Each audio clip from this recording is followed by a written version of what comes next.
Hemos dejado para el final los flujos de información.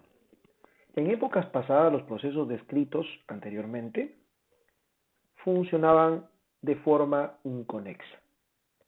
¿Qué significa eso? La función de aprovisionamiento buscaba productos baratos, aún a costa de realizar pedidos de gran tamaño. La función de fabricación buscaba una reducción de costos vía economías de escala, a pesar de producir en exceso productos que no podían ser vendidos.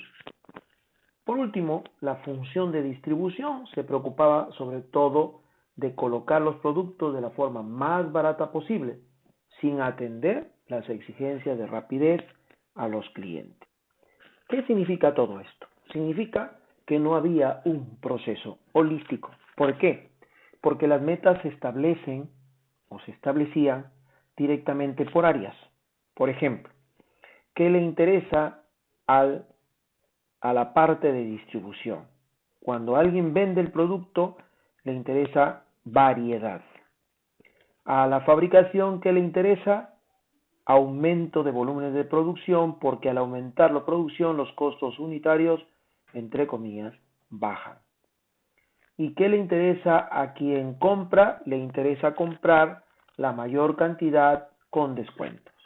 Entonces tenemos metas que no apuntan a una organización.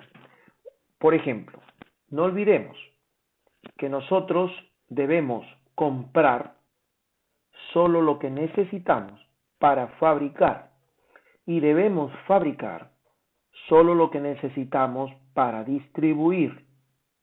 Y vamos a distribuir lo que el cliente quiere.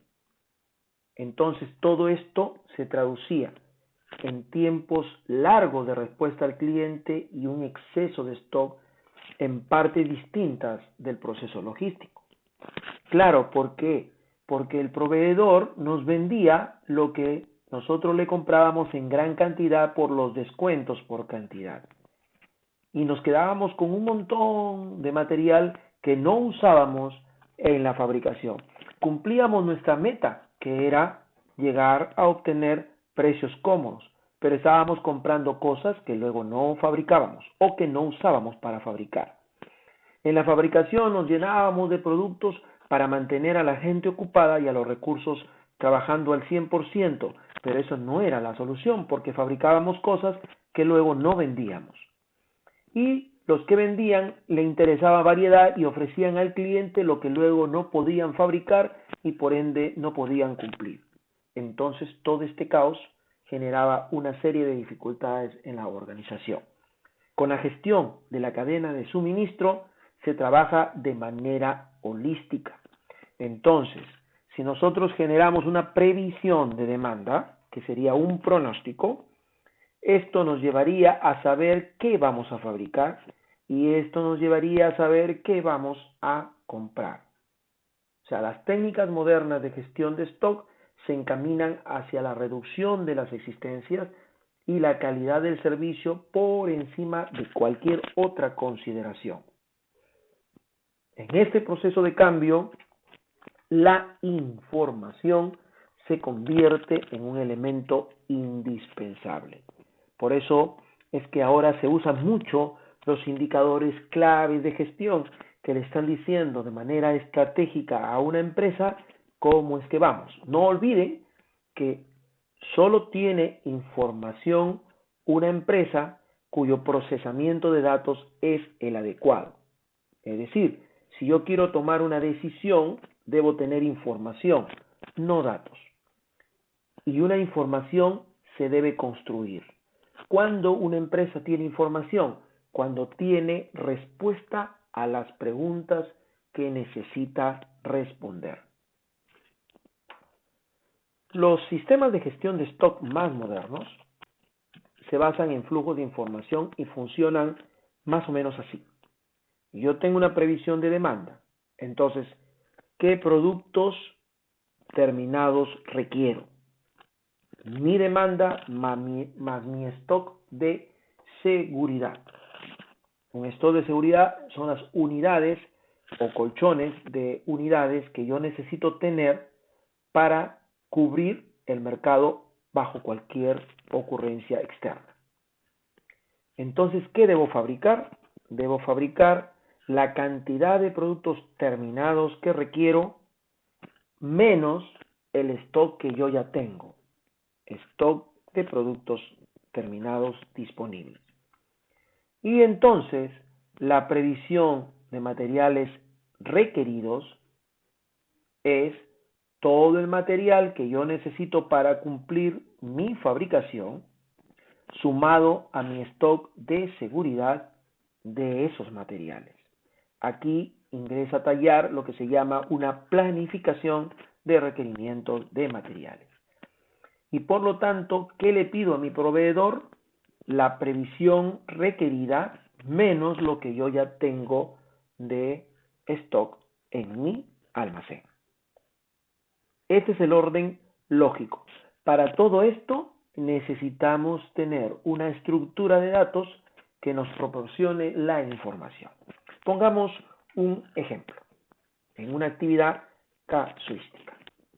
Una empresa se dedica al embotellado de agua mineral y para ello emplea dos clases de materias primas, los envases de plástico y el agua. La empresa realiza sus pedidos de manera mensual. Para el mes de agosto, el departamento de ventas ha previsto que va a vender 180,000 botellas de 1 litro. Esa es la previsión de la demanda. Para cubrirse de posibles eventualidades, ellos manejan stocks de seguridad. La empresa suele contar con un stock de seguridad compuesto por 1,000 envases de plástico, 1,500 litros de agua, materia prima y 1,000 botellas llenas, es decir, producto terminado. El stock actual de la empresa es de 1,500 envases de plástico, 3,000 litros de agua y 1,800 botellas llenas. Entonces nos pregunta, ¿cuánto debemos de pedir a los proveedores de materia prima, de botellas o envases de plástico y de agua? Bien, entonces miremos nuestra lógica. ¿Cuánto fue nuestra previsión de demanda? 180,000 botellas. Por lo tanto, la cantidad de productos terminados que requiero son esos 180,000 más mi stock de seguridad. Eso me da un total de 181,000 botellas o unidades. Ahora la pregunta es, ¿cuánto es lo que voy a fabricar? Bueno, como yo tenía 1,800 botellas en stock, entonces lo que realmente debo fabricar es la diferencia, 179,200. Y entonces, como yo tengo materia prima agua y materia prima botellas, yo tengo que a estas unidades que debo fabricar sumarle mi stock de seguridad que debo mantener. Y eso me da 180,700 en agua y 180,200 de botellas vacías. Y entonces, la cantidad a pedir de agua para cubrir la previsión de ventas de agosto, requiero entonces tomar lo que me ha salido aquí como la necesidad o la previsión de material requerido, menos lo que yo ya tengo de agua en el almacén. 177,700 litros sería en este caso. ¿Y cuántas botellas vacías debo comprar? Pues de estas 180,200 que necesito, menos 1,500 que tengo en mi almacén, serían 178,700. Como se puede observar en el ejemplo, la previsión de ventas es quien determina las unidades a fabricar, los materiales a almacenar, intentando pedir solo lo justo para cubrir la demanda del mes. Y pedimos lo que realmente entonces necesitamos. En el ejemplo, conocer la demanda de nuestros clientes es fundamental para determinar la cantidad de productos finales que tenemos que fabricar, así como los materiales necesarios para la producción. Un error en esta previsión puede ocasionar o bien un exceso de existencias o la imposibilidad de cumplir con los pedidos realizados. Bien, señores, hemos llegado al final de nuestra primera unidad. ¿Qué conceptos importantes podemos rescatar? Primero, eficiente. Situación en que los recursos se usan de manera inteligente. Una integración vertical es producir bienes y servicios que antes realizaba un tercero. Una sinergia, que es integrar los elementos que da como resultado algo más grande que la simple suma de estas. Y subcontratar o el outsourcing es un proceso económico en el cual una compañía transfiere ciertas tareas hacia una empresa externa por medio de un contrato. El objetivo principal es buscar las ventajas de la especialización que ofrecen estas empresas en el área de actividad. Por lo tanto, evaluemos qué hemos hecho. Por ejemplo, nos preguntan, un proveedor de primer nivel, ¿a quién suministra? ¿Al fabricante? ¿Al distribuidor? ¿Al otro proveedor o al cliente final? 10, 9, 8, 7, 6, 5, 4, 3, 2, 1, ya. Precisamente, al fabricante. Un canal de distribución directo implica que el fabricante vende su producto a un mayorista, ¿qué dicen? ¿A un minorista? ¿A un cliente final o a un proveedor? Esto lo respondemos en 5 segundos. 5, 4, 3, 2, 1, cierto. Al cliente final. ¿Cuál de los siguientes no puede considerarse una prioridad competitiva?